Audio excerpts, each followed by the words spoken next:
Whatever we have today was the foundation formed from the Sicilian people in Sicily. They are the Mafia.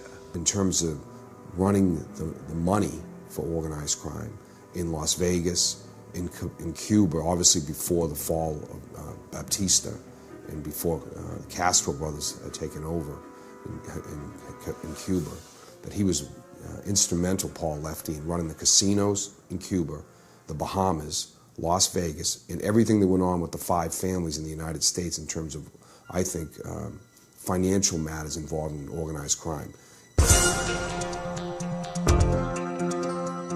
He was always referred to as the judge. People called him the judge because he was the last word. And any type of thing they invested in, they would meet with him and he was the last word.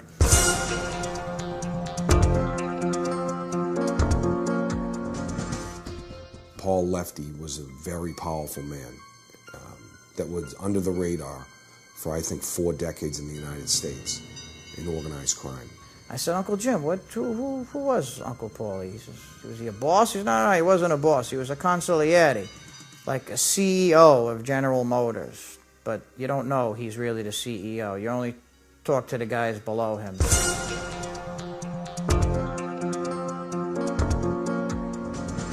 But he didn't have a boss. So how could he not have a boss? I says, which family was it? No, he wasn't with any of the families. He was with the Sicilians. He answered to no one.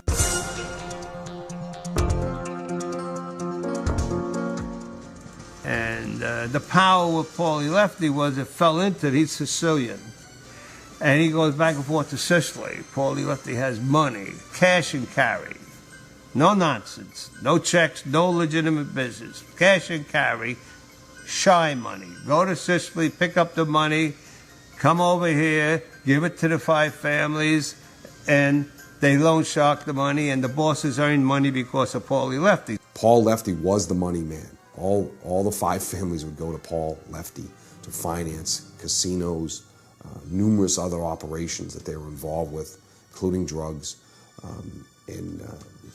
Also was really stunning to me was that Paul Lefty made numerous trips to Italy, to Sicily.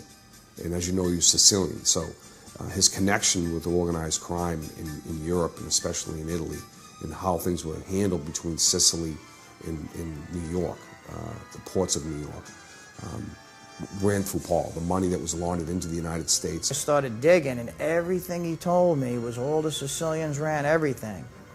He, after telling me all he was above all those guys, Genovese, all of them. He didn't answer to no. He only answered to Sicily. They ran everything.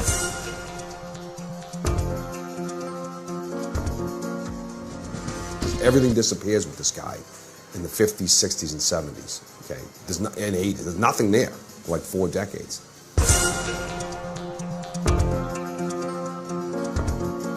Not that he would physically do it himself. No. He was above that. And the hits that Paulie has in his lifetime, not that he did it, others did it. And he was aware of it. He didn't have to do it. He had others do it.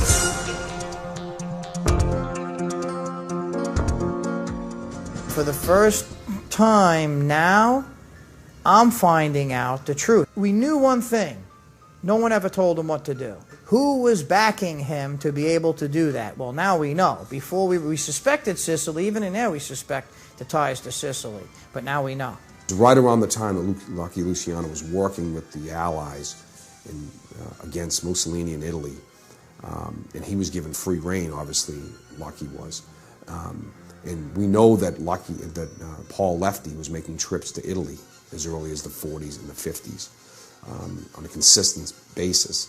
And, you know, I have everything that I learned after that time frame, the 50s, the 60s, the 70s, into the 80s, when he's basically out of power by the early 80s, the 1980s. For all those decades, he's never prosecuted again in the state or federal courts for any crime. He never was gainfully employed. I don't believe he ever paid taxes in those 3 or 4 decades, because I can't find any information in the United States or from any government agency to tell me that. But Paulie Lefty was never identified with anybody. He was just an advisor to everybody, and he carried money for everybody, and everybody wanted him. He's a connected guy, and there's no reason for him to be identified with any one family. He deals with all 5 families. He looked like just an average guy. He looked like just a social club guy, and that's why he fooled the authorities.